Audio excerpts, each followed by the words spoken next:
Greetings, health and happiness to you. I'm Skol, and today we're looking at a fun knife. This is the Finch Sugar House Series Flying Goddess backlock, and this one's in the cotton candy resin handle. There's two other models available, Sandalwood wood handles and G10 red and white stripe called Barber's Delight. These came out last Friday, February 27th, 2026. Today is Monday, March 2nd. So it's been out for a few days over the weekend. And I did just check at TPK Traditional Pocket Knives. That's where I got mine. And they still have a few of these left in stock. This is the best-selling model. Looks like the wood version is the second best-selling model. But they do have this one in stock if this is the one you want. If you go quick, they still have a few more. And also I got this new sticker. So they have it's called the Walk and Talk newsletter that comes out every week from TPK. And they've got a new sticker. This is their logo for the newsletter. And I think they're doing a name contest. I saw a video. Some of the suggestions. Slippy. I submitted my own suggestion. How about Pivot Man? So I don't think they've decided, but it seemed like Slippy was winning. So we'll see if that becomes his official name. So there's Slippy. TPK. If you hurry, you can still get this knife model or one of the other models. You'll probably have a little bit longer availability on those. But this is called the Flying Goddess, named after the hood ornament that was from the Prohibition era, gangster era, Great Depression, on the Cadillacs. The hood ornament was called the Flying Goddess. Here's another sticker. They've got their marketing theme, gangster era. So we got the Dangerously Cool Sugar House Knife Syndicate. And that looks like Betty Boop. And then here the box, Sugar House, bags of sugar, and a machine gun, Tommy gun. So here, let's look at some details. Here on the Ricasso Sugar House Knife Syndicate. Then we got a nice blade. It's a backlock. Got swirl resin handles, pinned construction. And this is cotton candy pattern with the bluish turquoise and pink. I actually have some cotton candy here. So let's see, how does that look? We got some bigger swirls on this side. So there's some blue and pink cotton candy in the tub. So that's where we get the cotton candy colors. Nice. Looks nice. And some white swirls. Sometimes you can get white. One thing I noticed when you get close, there's a few spots, like right here, where there's a little bit of glitter in there too. Kind of like sugar granules. So here and there you can see some sparkles as well.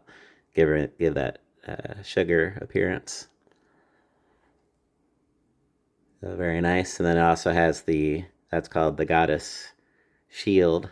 So got the Flying Goddess model with the Goddess Shield. Looks pretty nice and classy. And then here on the other side on the Ricasso, we have Flying Goddess and the steel type 14C28N. We got one flute on the bolster, and it's a backlock. So let's check how much pressure does it take. I'm gonna call that a 6 out of 10. So that's about where you'd want it. Maybe 5 out of 10 would be like perfect. So it's a little bit stiff. 6 out of 10, very nice. Right in the range you want it. And then you also do have a pull amount. Now I can pinch this because the skin gets down in the nail nick, or you could put your fingernail, but I can pinch it, and I'll call that a 6. So you got a 6 on the open because you are going against the spring tension. So 6 on the open. You can see the spring pushes out, and there's no half stop. This isn't a slip joint. This is a backlock. So 6 on the open, swing it open, and then to release the lock, that's also a 6 out of 10. So that's very nice function. Let's check the details. Let me pull it open. get the blade out of the way. Look here in the corners. You can see the fit is very perfect. Nice liners, nice thick liners. Nice termination.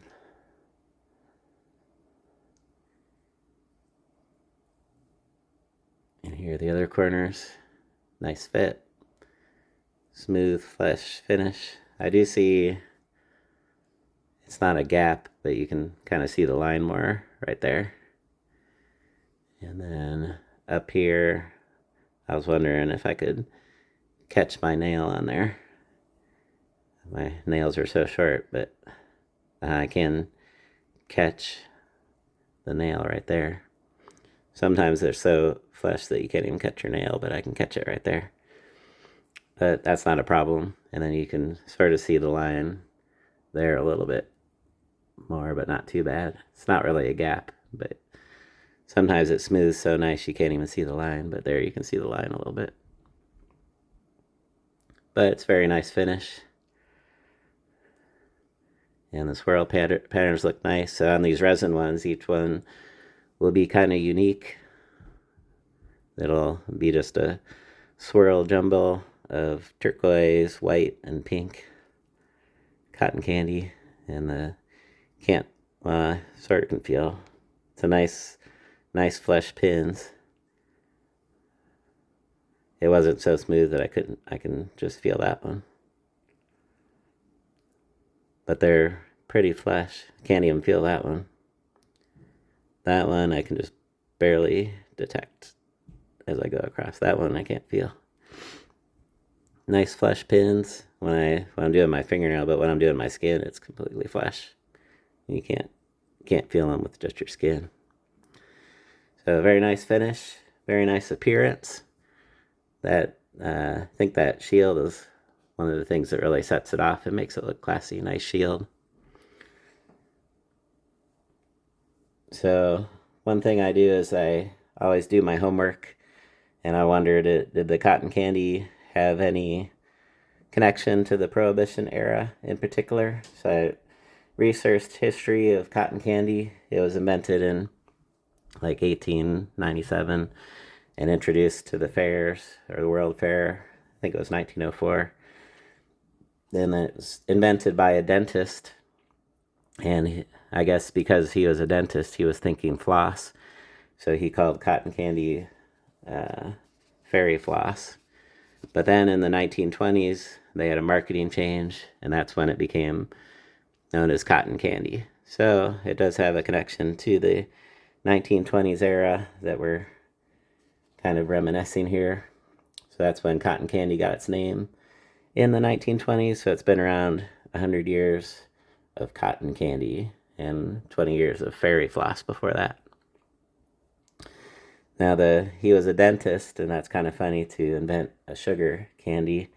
But according to what I read, he wasn't trying to rot people's teeth. He was actually trying to make something with less sugar by filling it with air, because it's like spun in air. It's mostly air. So he was actually trying to reduce the sugar, not rot people's teeth, but his intention was the opposite. Anyway, but it became popular, and the problem is that people eat big mounds of it, either on a stick or they get a whole tub like this. So doesn't matter if it's mostly air. When you get a big huge mound of it, it'll still add up. So it does have a connection to the Prohibition era. Let's do a little size comparison. Here's another one of the Sugar House models from Finch. This came out last year, called the Jackrabbit. So you can see the new one's a little bit smaller blade and a little bit smaller handle. So you had your gun stock pattern here and a little bit wider blade. And now you have an axe handle. So let's get some measurements. I wear large size gloves, and as you can see, I can get a full grip, and the grip feels nice and comfortable all around. Let's get some actual measurements. So our blade length up to the tip of the handle looks like 3 inches, and your cutting edge up to the sharpening choil, 2 3/4 inches for cutting edge, and your overall length all the way out to the tip looks like 7 1/4, and your handle length, the part you put your fingers on the front, 3 1/2, but all the way out to the tip there, 3 3/4 inches. So as you can see, you can get a full 4-finger grip. That's what I'm always looking for, and it feels nice. Nice grip, nice appearance, nice marketing theme. And let's get our weight. So I think I saw this listed at 4 ounces. Maybe that was the other version. One of the other versions might be up to 4 ounces, but this one with the cotton candy resin handles coming in at 3.4 and round up to 8, 3.48, just under 3 1/2 ounces. So I say anything under 3 ounces is lightweight, and 3 to 5 ounces is your normal EDC range. So we're at the lighter end of the normal EDC weight ranges, and that's a pretty good weight for what you get here. And let's check our stock thickness, and we'll measure behind the plunge line first. Let's give it a tear. And behind the plunge line, full stock thickness, 0.11. And I think that's what it was listed as. So 0.11 inches.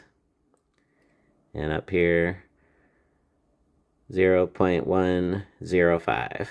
So you're still above 0.105. So that's your stock thickness. Let's do one more out here closer to the tip. And I'm getting 0.07 right there. Pretty close out to the tip. So it tapers out the distal out towards the tip. And that looks like a flat grind to me, full flat grind all the way to the top. Because that plunge line looks pretty straight.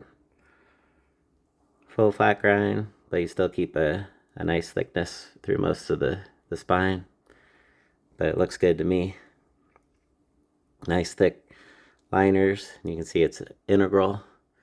The bolster and the liners, they're one piece integral. Look down in there.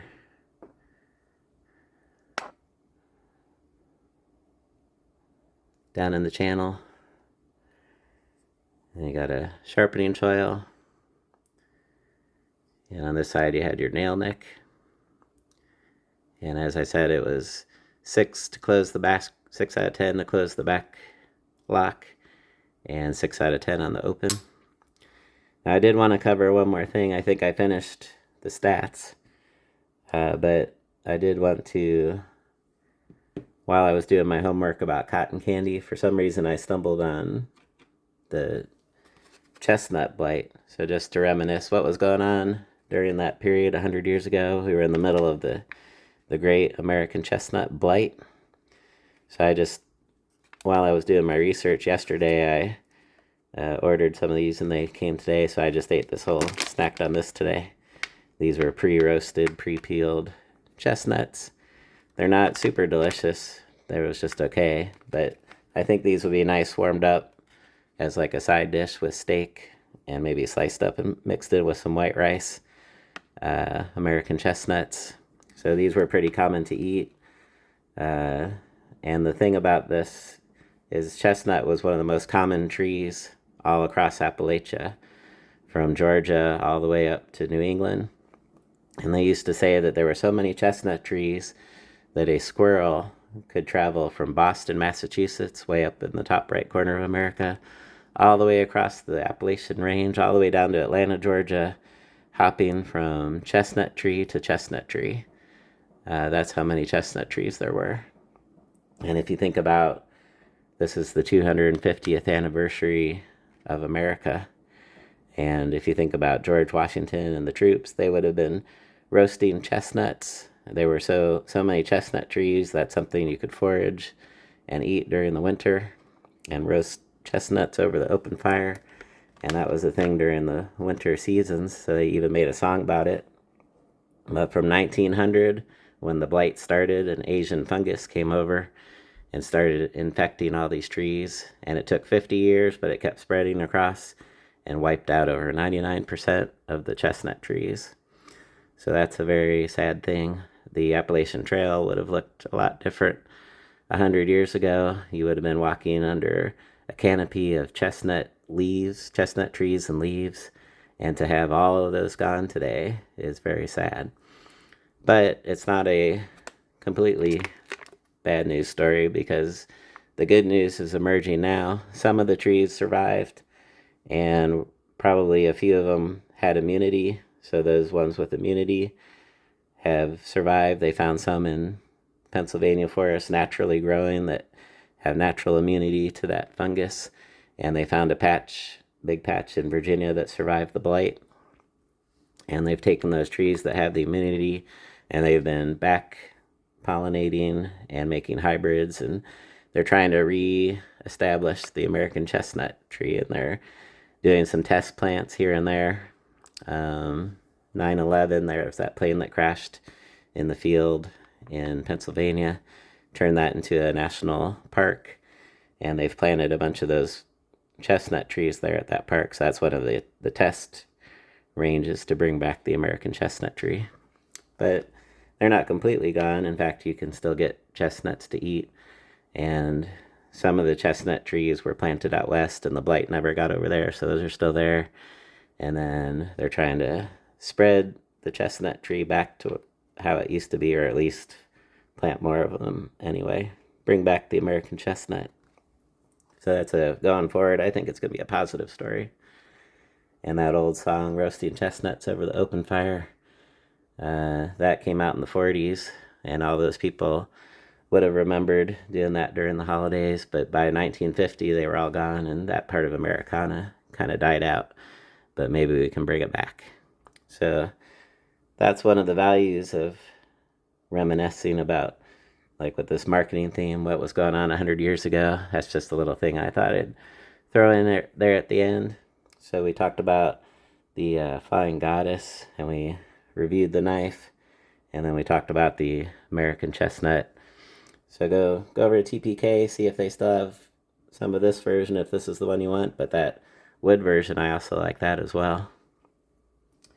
I did get two versions of the Jackrabbit. I got this one and also the Stag version. So maybe I'll still pick up another one of these. Under $100, pretty good value. Finch has something good going on with their backlocks in particular. Maybe they're carving that as a niche for themselves. I hope they make like a Warncliffe style backlock. I'd really enjoy that. So thanks for stopping by. Hope you enjoyed the history going back, and the knife, and the little story about the chestnut blight. If you've never heard of that, I think a lot of people actually have never even heard of that. It happened before they were born. That's a part of Americana that died out, but maybe it can make a big comeback. In fact, I have a picture I forgot to show. What's a chestnut tree, full-size chestnut tree, look like? I put this on my bucket list. Maybe someday these trees will keep growing, and I'd like to go see a real big chestnut tree like this one. This is probably a 100-year-old photo before the blight probably killed this one. So aren't those nice looking? Wouldn't that be nice to have those come back? So there's the American chestnut that was going on 100 years ago. And in the future, maybe we can have some real nice American chestnuts come back.